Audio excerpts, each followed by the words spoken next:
Well, hey YouTube, so today guys, we're back here with another review, and this is the old program I used to use. This is Camtasia Studio 8 guys, so I'm going to do my best to give you guys a proper review. So this is the editing software I used to use guys, so I'm going to teach you if you haven't really used the software before how to use it. I also want to give my overall opinions here on the software here. So there we go guys, let's begin the review here. The first thing you want to do is once you open up the application, you want to go into import media, and this opens up your file or your Windows Explorer. I have a variety of different projects here. For example, let's take this file here. So now the file here is imported. You have a video section here. You also will have a picture, little category right here. So you can choose to be the category here. I'm going to choose the video here. So the reason why I do like Camtasia a lot, and the reason why I used to use Camtasia so much is because I would say Camtasia has the easiest drag and drop formula in the market. It's really easy for me to just drag and drop files here. I mean, it's so much easier than anything else in the marketplace. There's definitely a reason why I stopped using the program. I'll get into that in a moment here. But, for most people's uses here, this should be more than acceptable. Let me try that again here, the image. So, it's really, really easy to use the software. So, you see how I could do this, guys? So, basically, guys, anything that's above here is going to be on top, and it's going to easily go on top here. You can change this by right-clicking on it, and you can also adjust where this shows up. It's actually really cool here. My bad, you do it over here. So if you send this backwards, guys, all of a sudden your video file will be above the image. It's a really, really simple system. You could do it like this. You could drag the file like that. So there's so many ways to do this, and it's just really cool. So I also like how detailed the volume is here, the audio. You can clearly see it going up and down. So I know where I stopped talking. Like for example, I didn't really talk here. And what I could do, guys, I could go to that point in the video, like this. I could easily just make a cut like that, and then make another cut right here. And I can easily go and delete the file there. So that's why I do appreciate the very detailed frequency chart there. Also, if you want to adjust the volume, you go here, guys, and you can do a lot of cool stuff. You can lower the volume. You could fade out the volume using the lower volume. Usually, if you're going to be fading out, you do want to go to the back of the file here. So let's go to the back, and you can adjust how it fades out too. It's actually a really cool concept here. So you can have a very gradual fade out like this, or you can do a really, really abrupt one like this. You see that? So there's a variety of different options here you can choose, and you can also just choose to silence it like that. It's really a fantastic feature. I think it's really well done. I don't personally use transitions, so I apologize if I'm having issues here. I think this should work. Like that. That's how you use transitions here. Personally, I just don't use them. Honestly, I don't really tend to use them that much, but they are there for your convenience here. Zoom and pan is a really easy feature to use. You could do it manually if you want, or you can kind of just play with the thing here and do the scale changing here.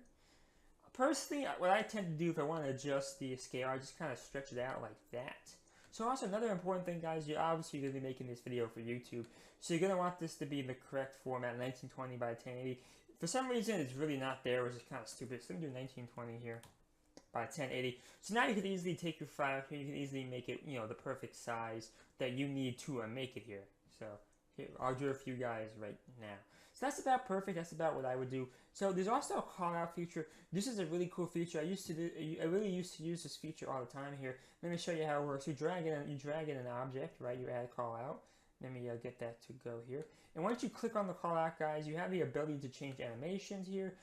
I will do this for you in a moment here. Let me just make another one here. Like that. So now the call out is here, guys. As you guys can see here, here is the call out. And you can do a lot of cool stuff. You can change the text here, like yo, what's up? You could do that if you want. You can make it fade in and fade out. You can change the font color here. You have to make sure you highlight it first before you do that. You can change the font color like that. You can't see it though. Let me change it. So you can change it like that. It's a really simple feature. You can change the font size and the color and the font style. That's the word I'm looking for. You do that, guys. Let me make this bigger. I can't even see it. So let me make this thing bigger. That's too big. So that's a little bit more noticeable, guys. Now I'm going to go and change the font to something crazy just to prove my point. So there you go. That's how that feature works. But there is more you could do with it. You can also change the animations here. You could do the visual property feature here, which should be around here somewhere. Let's see here. Here we go. Visual properties. So you can actually do some basic animation here. You want to click add animation, right?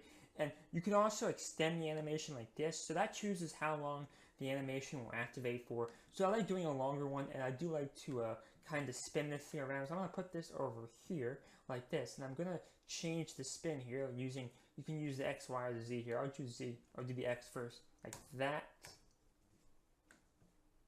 Like that. Change this around.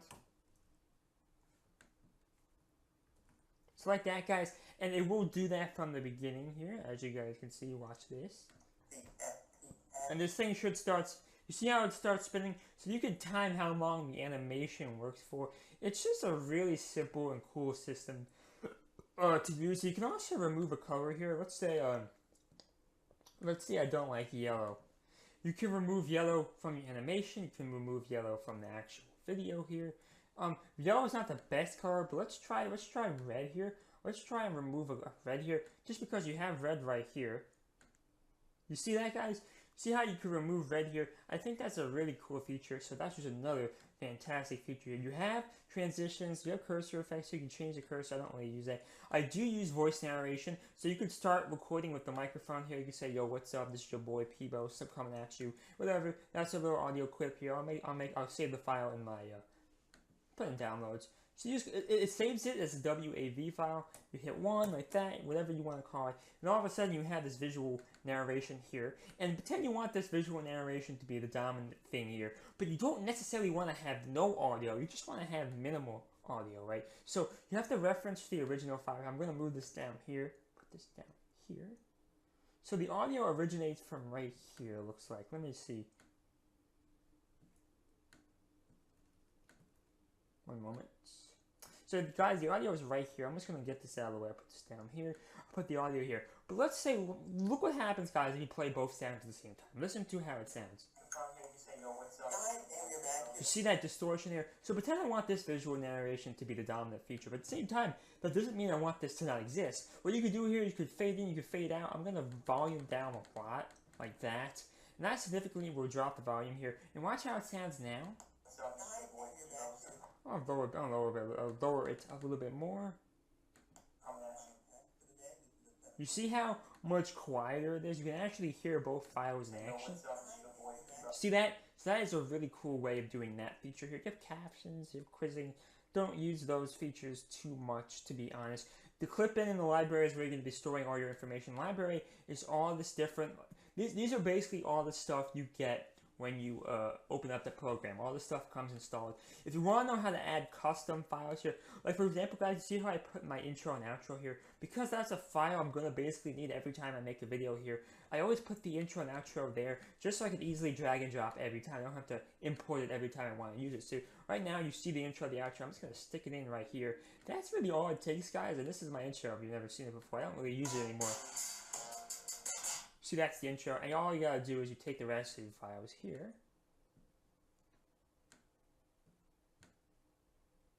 Like that. Well, I actually messed that up. Let me try that again here. Get all the files like that. And you simply just take it and you just push it in like that. So that's how I do the library feature. It's really cool. You have files that are always ready to go. You don't have to import them every time you're using it. Then the clip-in, this is where all the different files that you actually imported recently will go. So that's really cool. You can also record the screen. This is another cool thing about Camtasia. You get the screen recording feature as well. I don't think it's amazing. I prefer using other products in app, to be honest. But the feature is here, and this is the Camtasia thing. You have all these different options here. Because I'm using a different recording program, it can sometimes get messed up here. So I'm going to close it as soon as this thing stops spinning, because this can mess up the recording. And we're back here, guys. This thing almost crashed my entire computer, so yeah, make sure you don't use 2 recording programs at the same time. So the last thing I do want to do for you guys, I want to show you how you produce and share. So it's not the most intuitive option you have here. You see these guys? These are all the generic options you have here. The share to YouTube feature is cool, but you don't really have a native pure 1080p codec here. You have this smart player thing, but the truth is you don't need that extra stuff for YouTube. So you want to go over here, you do want to create your own, guys. You hit new, call it whatever you want. I call it 1080p YouTube, that's what I call it. And you know, you say whatever you want, it doesn't really matter. So the file format is important. I would say MP4 is probably the best way to go. You hit next, guys. Controller is fine. Size, this is the thing about size. You want the video size to be, not, you want to keep the aspect ratio, obviously, but you do want to actually do your own stuff here. You want this to be 1920 by 1080p here. You think of this, guys, as a fail-safe method, fail-safe method, just in case you mess this up. You know, but I do prefer to use it like this, so I just want to make sure it's good. Turn off aspect ratio here. That's how I would do that personally. You could do whatever you want. Yeah, that's good now. Video settings, automatic is fine. Keyframe 5. Quality, I'd say quality is the way to go. Honestly, I do about 70%. Baseline, you have auto. That stuff is fine. H.264 is the way you want to go. Audio is fine. You want to encode audio options. This stuff is all fine. And this is, you can include a watermark feature, which is really cool. Then you hit finish, guys. So that's how you create a set here. And now you have the 1080p feature here, and now you can easily choose from it. It should be right here. You hit next like this, you hit finish, and at that point it's going to start rendering the file. Because I'm doing a recording right now, I'm not going to render the file because that's going to crash my computer again, which already happened before. So I'm not going to do that, but that is how you would do that. So overall, guys, I love Camtasia. I wish I could still use this program, but let me explain the issue I have here. Because I pirated this software, because that's the only downside. Camtasia is easy to use, it's simple, I love it, but it's too goddamn expensive. Camtasia 9, which came out, is about $300 last time I checked. Camtasia 8 here, this is 8. You can get this about 150 to 160, which is better. But let's be honest here for a minute, I still don't have that type of money, you know. So I had to switch over to a cheaper program. But hey, if you have the money, God bless you. I'll have an Amazon link down below because Camtasia is as good as it gets, you know. And if I can actually afford this program, I would still be using it. But unfortunately, when you render a file with the cracked version, it kind of intentionally puts in some stuff to make your file it basically sabotages your file. It really makes the audio quality really bad. It does all this stupid stuff because they know you're pirating the software. So buy it legit, you know, don't be like me. But overall, guys, Amazon link will be down below. Make sure you guys subscribe and like for daily news and reviews. Put on the notification bell as well, don't forget that. Check out pbosonline.com, my website. I have great content on there. And yeah, I'm also going to provide you guys a link down below to the program I do use now, which is called Pinnacle Studio 22. It's very similar to Camtasia. It's not as user-friendly. It's more of a learning curve, but it only costs about 40 to 50 bucks. So that's why I opted in to using Pinnacle Studio. But if you have the money, I'm not afraid to admit Camtasia Studio 8 or 9 is better than Pinnacle Studio, but Pinnacle was much cheaper. So overall, I hope you guys enjoyed that video, and yes, thank you and bye.